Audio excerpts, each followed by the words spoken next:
were crushing the enemy in an overwhelming display of technical skill and military force. Iran's drone and missile capability is being utterly demolished. The Navy is gone. It's all lying at the bottom of the ocean. 46 ships. Can you believe it? In fact, I got a little upset with our people. I said, what quality of ship? Excellent, sir. Top of the line. I said, why did we just capture the ship? We could have used it. Why did we sink them? They said, it's more fun to sink them. I said, that's not... They like sinking them better. They say it's safer to sink them. I guess it's probably true. But think of it, we knocked out 46, and actually took 3.5 days. Their terrorist leaders are gone. We're counting down the minutes until they will be gone. Think of it, we had leaders, and they're gone. Then we had new leaders, and they're gone. And now nobody has any idea who the people are that are going to be the head of the country, and will not relent until the enemy is totally and decisively defeated. On the very first day I came down the escalator in 2015, I said, quote, I will stop Iran from getting nuclear weapons, and all I'm doing is keeping my promise. Think of that. That was in 2015. I said it. It was a threat then, and a much bigger threat now, but no longer a threat, not for a long time anyway. We want to keep it that way as we're achieving major strides toward completing our military objective. And some people could say they're pretty well complete. We've wiped every single force in Iran out very completely. Most of Iran's naval power has been sunk. It's on the bottom of the sea. It's almost 50 ships. I was just notified it's 51 ships. I didn't know they had that many. Didn't last very long. And these are fighting vessels. They're meant to fight, but they're not meant to fight against us. We continue to target Iran's drone and missile capabilities. Their drones are way down. Their drone manufacturing has been hit starting today. We know all of the places they manufacture the drones, and they're being hit one after another. Their missile capability is down to about 10%, maybe less. We're also hitting where they make missiles and where they deliver missiles. We've struck over 5,000 targets to date, some of them very major targets, and we've left some of the most important targets for later in case we need to do it. If we hit them, it's going to take many years for them to be rebuilt, having to do with electricity production and many other things. So we're not looking to do that if we don't have to. But they're the kind of things that are very easy to hit, but very devastating if they are hit. We are waiting to see what happens before we hit them. We could take them all out in one day, but it's all resulting in a 90% decline in various things, but in particular, Iranian missile launchers, and 83% drop in drone launchers. As you know, the drone launchers are pretty well shot, but we're at over 90% decline in the Iranian missile launchers, which is very hard to reproduce and very hard to get.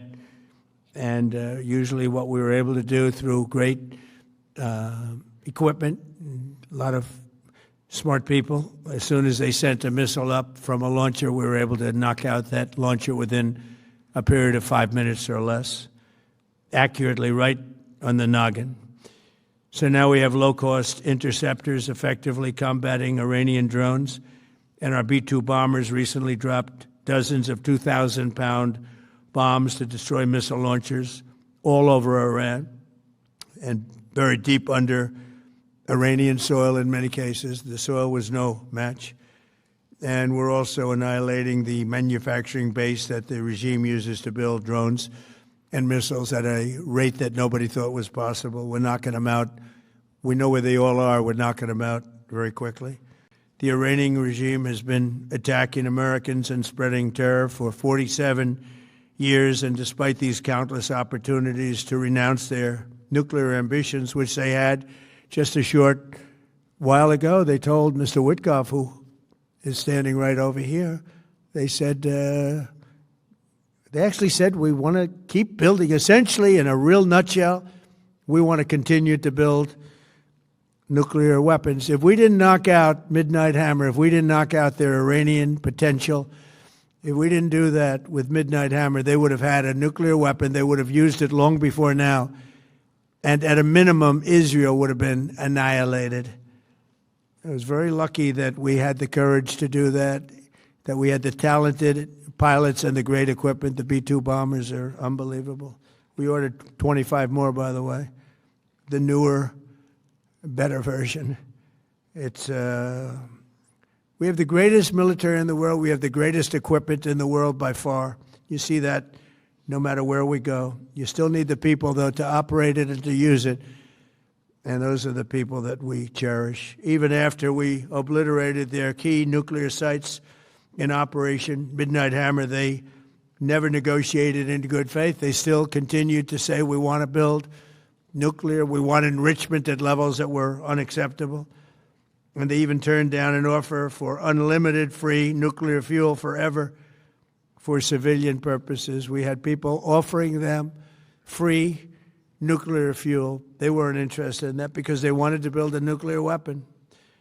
So instead, the regime was trying to reconstitute its weapons program at a different site.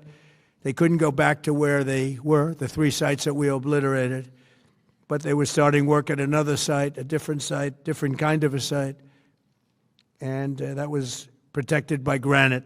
They wanted it protected. Granite's pretty good, but they wanted it protected by a lot deeper. They wanted to go a lot deeper, and they started the process while rapidly building conventional ballistic missiles. They were going to do it all at the same time. It threatened our overseas bases and soon could have reached even our homeland. The regime's intention was to use this exponentially growing ballistic missile threat to make it virtually impossible to prevent them from obtaining a nuclear weapon. So as you probably saw, they had a tremendous number of missiles, most of which are now being used or destroyed, and very unsuccessfully used because we have been able, for the most part, to shoot them all down. What incredible technology. The Patriots have been unbelievable, and other things. And the laser technology that we have now is incredible. It's coming out pretty soon. Where literally lasers will do the work of, at a lot less cost, do the work of what the Patriots are doing or what other things are doing. The situation was very quickly approaching the point of no return, and the United States found it intolerable. I had a very good call with President Putin. We had a lot of people on the line from our side, from his side. We were talking about Ukraine, which is just a never-ending fight. And look, there's tremendous hatred between President Putin and President Zelensky. They can't seem to get it together. But I think it was a positive call on that subject. And we obviously talked then about the Middle East.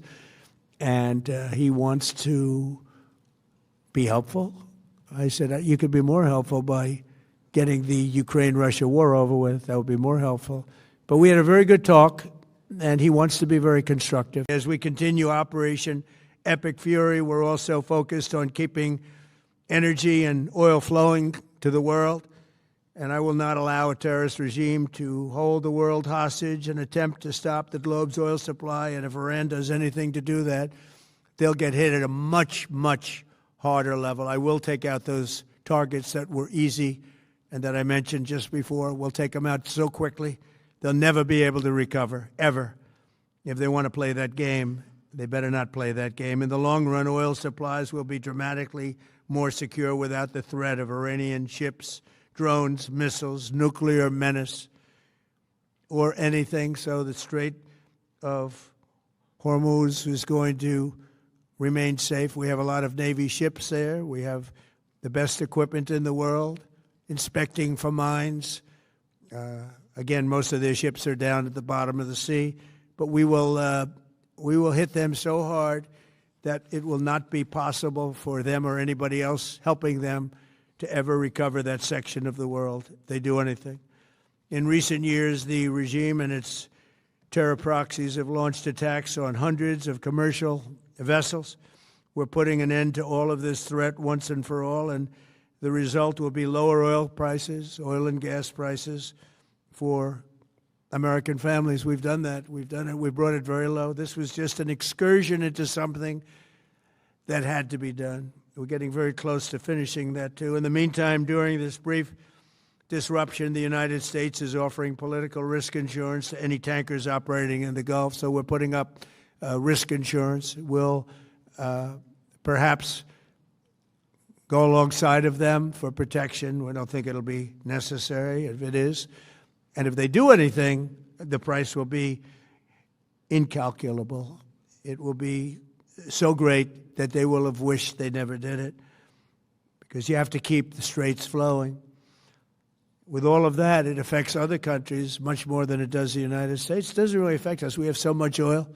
We have tremendous oil and gas, much more than we need. We have Venezuela now as our new partner, great partner. They've worked out so wonderful. We're working with the administration, the president, and it's a massive source of oil, gas, everything. But we're in a very good position, but very unfair to other parts of the world, like China as an example. I mean, we're doing this for the other parts of the world, including countries like China. They get a lot of their oil through the straits. So we're doing this. We have a very good relationship with President Xi in China. I'm going there in a short period of time, and we're protecting the world from what these lunatics are trying to do, and very successfully, I might add. We're also waiving certain oil-related sanctions to reduce prices. So we have sanctions on some countries. We're going to take those sanctions off till this straightens out.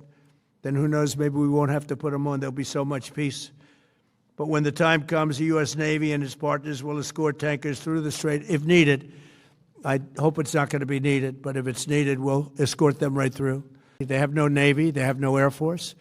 They have no anti-aircraft equipment. It's all been blown up. They have no radar.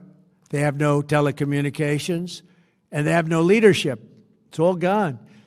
So, you could look at that statement. We could call it a tremendous success right now as we leave here. I could call it, or we could go further, and we're going to go further. But the big risk on that war has been over for 3 days. We wiped them out in the first 2 days. When you think about it, it's incredible. We wiped out a big Navy, very powerful Navy. These were ships. These were serious ships. These were ships that you buy when you want to win battles. They're all on the bottom floor. The sailors are all running off the ships. They refuse to get on the ships. The Air Force is gone. Everything's gone. The missiles are down to a trickle. The drones are down to probably 25%, and they'll soon be down to nothing. We'll have where they manufactured the drones are under fire as we speak. They're being hit. So the rest is going to be determination as to my attitude, along with the people in the Trump administration, what we want to do. Has Iran activated any sleeper cells inside the U.S.? There's reports that they have pressed that trigger button to activate those cells, at least abroad. Well, they've been trying for a long time. We've been very much on top of it. One of the things we have to do is get the Democrats to stop the Democrat shutdown, because, as you know, the apparatus that looks into that, Schumer and the Democrats have shut it down, which tells you they probably hate our country a lot. But the Democrats have to open that up. But we've got very, very good intelligence into that. We know a lot of different things that have happened that have been very bad. A lot of them came in during the Biden open border period, but we have them under, we've got them, we're watching every single one of them. Yeah, we know a lot about them. The biggest problem we have is the Democrat shutdown. We know a lot about them, but the shutdown doesn't allow us to do what we have to do. You said earlier that we've already won in many ways, but we haven't won enough. What do you consider enough? What's your baseline? Where they're not going to be starting the following day to develop a nuclear weapon, where they'll look at that man and some other people from the administration and say, all right, we're not going to do it. They were not willing to say that. And when Steve called up and he said that to me, I said, well, here we go. Let's do it the hard way. But the hard way, I think, is probably the easy way. When basically I can see that they will no longer have any capacity whatsoever for a very long period of time of developing weaponry that could be used against the United States, Israel, or any of our allies. We have great allies in the Middle East, great countries that are allies. And they were staying out of it until they got hit. Someday they'll have to do a story. Why did he do that? Why did they do that? But they were going to hit them. If I didn't hit them first, they were going to hit our allies first. I believe, upon information and belief, but I believe that he was going to, they were going to take over the Middle East. They were looking to take over the Middle East. Now, had Operation Midnight Hammer not taken place, that was definite, because they would have had a nuclear weapon within a matter of weeks. But that took place. That was a setback. But look at the number of missiles they were able to buy and make over the last 6 months. And those missiles were aimed at various countries. And when you look at over 1,000 missiles shot at like UAE, they were looking to take over the Middle East. We got there first. We're lucky. I'll tell you what, the Middle East and those countries, very rich countries, are very lucky that I was president instead of somebody else.